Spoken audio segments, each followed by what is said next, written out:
जितने लोग क्राइम करते हैं, चाहे वो फाइनेंशियल हो या कोई भी हो, चाहे मर्डर या टेरर टाइप के जितने बड़े अपराध होते हैं, इसको करने के बाद वो विदेश भाग जाते हैं, और विदेश में भी सबसे ज्यादा वो लंदन को प्रीफर करते हैं। ऐसा क्यों होता है? ऐसा नहीं है कि केवल भारत के लोग लंदन भागते हैं। पाकिस्तान के प्रधानमंत्री नवाज शरीफ के ऊपर जब भ्रष्टाचार के आरोप लगे, वो भी लंदन भाग गए।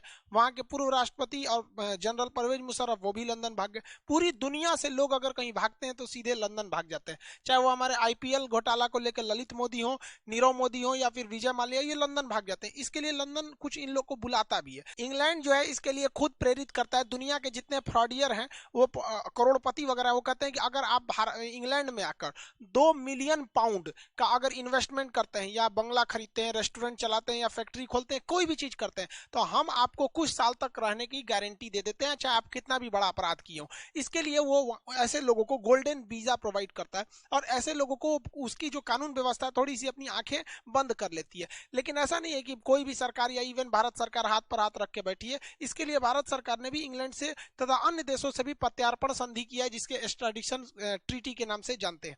अब ये एक्स्ट्राडिशन ट्रीटी जो है इंटरनेशनल लॉ नहीं है, ये द्विपक्षीय संबंध है। जो देश आपस में समझौता किए वही उसी पे लगता है। इसके तहत ये होता है कि अगर कोई हमारे देश का अपराधी है, दूसरे देश में भाग गया है, तो उस देश को कहा जाएगा कि तुम इसको पकड़ो और हमको दो। तो अगर देखिए, पकड़ने के लिए वो देश पकड़ेगा नहीं पकड़ेगा इसकी कोई गारंटी नहीं है। तो इसके लिए इंटरनेशनल पुलिस, शॉर्टकट में इंटरनेशनल को शॉर्टकट में इंटर, पुलिस को पोल, तो इंटरपोल के पास जाया जाता है। इंटरपोल एक नोटिस निकालती है जिसे कहते हैं रेड कॉर्नर नोटिस। अब वो रेड कॉर्नर नोटिस उस देश को दिया जाता है कि देखो तुम्हारे देश में ये अपराधी खुलेआम घूम रहा है, पकड़ के दे दो। लेकिन फाइनेंशियल केस में क्या होता है कि व्यक्ति खुलेआम घूमता ही है, जैसे नीरव मोदी हो गया, विजय माल्या हो गए, ललित मोदी खुलेआम घूमते हैं। लेकिन जैसे दाऊद इब्राहिम जैसे लोग, ये लोग खुलेआम नहीं घूमते हैं। तो जो छुप के उन्हें पकड़ने के लिए रेड कॉर्नर नोटिस लाया जाता है, उसके बाद प्रत्यार्पण कराया जाता है। लेकिन जो खुलेआम घूमते हैं उनके लिए प्रत्यार्पण कराया जाता है। तो भारत ने 1992 में ही प्रत्यार्पण संधि कर लिया था।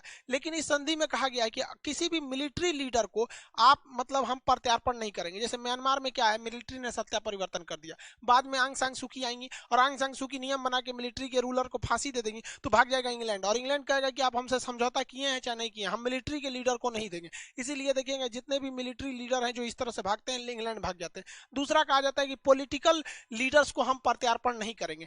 जैसे अभी जो बाइडन आए हैं, अगर मान के चलिए डोनाल्ड ट्रंप पे 20 केस लगाएंगे तो भाग आएंगे डोनाल्ड ट्रंप लंदन में। तो ये दो लोग तो सीधे सीधे बच सकते हैं, मिलिट्री और पॉलिटिशियन वाले लोग। क्योंकि आप ऐसा पॉलिटिशियन लोग भी बहुत ज्यादा कभी कभी, जैसे इंग्लैंड, इसमें चाइना में क्या होता है, कोई भी अगर सी जिनपिंग के खिलाफ आवाज उठाता है तो या तो गायब कर दिया जाए तो मार दिया जाएगा। तो वो लंदन भाग जाएंगे और लंदन खुलेआम कह देगा कि भाई हम पॉलिटिकल असाइलम, राजनीतिक शरण लेने वाले को हम देते नहीं है।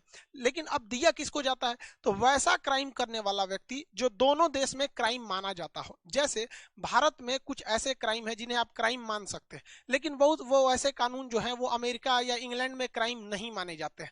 तो आप उसी संधि पर प्रत्यार्पण, उसी कानून पर होगा प्रत्यार्पण जो इसको दोनों देशों ने क्राइम की श्रेणी में रखा हुआ है। जैसे भारत में पोर्नोग्राफी बनाना एक तरह का अपराध है, लेकिन इंग्लैंड में यह अपराध नहीं है। तो दोनों कंट्री में अपराध नहीं है, तो इंग्लैंड कह देगा कि नहीं भैया हम आपको प्रत्यार्पण नहीं करेंगे। लेकिन नीरव मोदी और विजय माल्या के समय में तो दोनों देश कहते हैं कि अपराध है, बैंक का पैसा लेकर नहीं चुकाना या फर्जीवाड़ा करना दोनों अपराध है। इसके अलावा कहा जाता है कि ऐसा नहीं है कि आप आइएगा कहिएगा कि फला आदमी आपके यहाँ देश में है, हमको दे दीजिए, हम इस पर मुकदमा चलाएंगे। आपको पहले उसका प्रॉपर एविडेंस, सबूत दिखाना पड़ेगा। सबूत दिखाने के बाद आपको इस बात की गारंटी देनी पड़ेगी कि जो सबूत दिखाए हैं, जिस मामले में केस चल रहा है, जिस मामले के लिए आप इससे प्रत्यार्पण ले जा रहे हैं, आप वही केस चलाइएगा अपने देश में। ऐसा नहीं है कि भारत इंग्लैंड से ले जाइएगा नीरव मोदी को बैंकिंग फ्रॉड के लिए कि पीएनबी घोटाला किया है और वहां ले जाके मर्डर केस चला दीजिएगा। ऐसे में आपको प्रत्यार्पण नहीं किया जा सकता है। तो भारत ने ये सारे एविडेंस दिए, उसके बाद भी मामला अटक जाता है कि मान के चलिए हमने सारा एविडेंस दे दिया, लेकिन उस देश के साथ हमारा प्रत्यार्पण संधि यानी एक्स्ट्राडिशन ट्रीटी नहीं हुआ है, तो वो देश देने से मना कर देगा, कहेगा हम इसको क्यों देंगे, इससे तो हमको फायदा हो रहा है, ये जिस होटल में रुका है उसको रोजगार मिल रहा है, डेली इधर उधर नाश्ता चाय पानी करबे करता है, हमको फ्री में मिल रहा है, विदेश वाला को कोई क्यों लौटाएगा। तो समझौता भी होना चाहिए। तो भारत हर एक चीज किया है, समझौता भी किया है, एविडेंस सब चीज बता रहा है। इसके बावजूद इंग्लैंड जो है, आप कुछ भी कर दीजिए आपके केस को फंसा देता है, क्योंकि इंग्लैंड इस तरह जानबूझ के कहता है इंग्लैंड कि हमारा समझौता से बहस नहीं है, पहले ये कोर्ट डिसाइड करेगी कि हमें लौटाना है या नहीं, यानी जो जो चीजें जरूरी है ये कोर्ट में जाएगा। और ये शुरुआत करता है इंग्लैंड डिस्ट्रिक्ट कोर्ट से। अब आप बताइए भैया, डिस्ट्रिक्ट कोर्ट में 3 साल लटक जाएगा जाएगा मामला। डिस्ट्रिक्ट कोर्ट अगर डिसाइड कर दिया कि नहीं भैया इनको कहाँ भेज दीजिए, भारत में भेज दीजिए, तो अब वो आदमी कहता है कि नहीं हमें भारत मत भेज दिए, वो चला जाता है हाई कोर्ट में। अब हाई कोर्ट कहेगा कि नहीं नहीं आप आपको भारत भेजना पड़ेगा। जैसे नीरव मोदी के केस में हाई कोर्ट ने इंग्लैंड का कह दिया कि नहीं आप भारत जाएंगे, तो अब ये लोग कहाँ जाते हैं, सुप्रीम कोर्ट में। लेकिन सुप्रीम कोर्ट में जाने से पहले यहाँ इन्हें एक और मतलब परमिशन लेनी पड़ती है हाई कोर्ट से कि ये मामला सुप्रीम कोर्ट के लायक है कि नहीं। तो नीरव मोदी के केस में जज ने कह दिया हाई कोर्ट का कि नहीं आप भारत ही जाएंगे, आपको ये मामला इंग्लैंड जाने मतलब सुप्रीम कोर्ट जाने लायक नहीं है। लेकिन अगर सुप्रीम कोर्ट जाने लायक रहता तो 1-2 साल और फंस जाता, तो यहाँ तो खत्म हो गया। लेकिन सबसे ज्यादा अगर किसी को बचाता है तो इंग्लैंड का एक वो है European court of human right.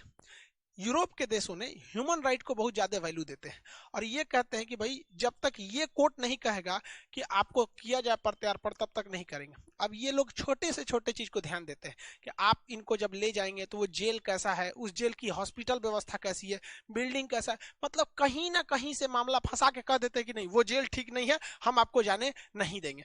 अभी क्या है कि नीरव मोदी के साथ अभी भी ये मामला थोड़ा सा अटक सकता है, क्योंकि उनका कहना है कि भाई जो मुंबई का आर्थर रोड है उसकी व्यवस्था ठीक नहीं है। लेकिन इनका आना एकदम फिक्स हो गया क्योंकि आर्थर रोड जेल में कुछ कोरोना के मरीज भी मिले थे। हालांकि अब वहां भी कोरोना के केस कंट्रोल में है और नीरव मोदी जब आएंगे तो उनको आर्थर रोड जेल के बैरक नंबर 12 में रखा जाएगा। वहां पर संजय दत्त को भी रखा जा चुका है, अजमल कसाब जैसे लोगों को भी वहां पर रखा जा चुका है। वो बहुत ही ज्यादा सेफ्टी वाला वो जेल है। अब इनका यहाँ पर आना फिक्स हो गया। लेकिन बात अटक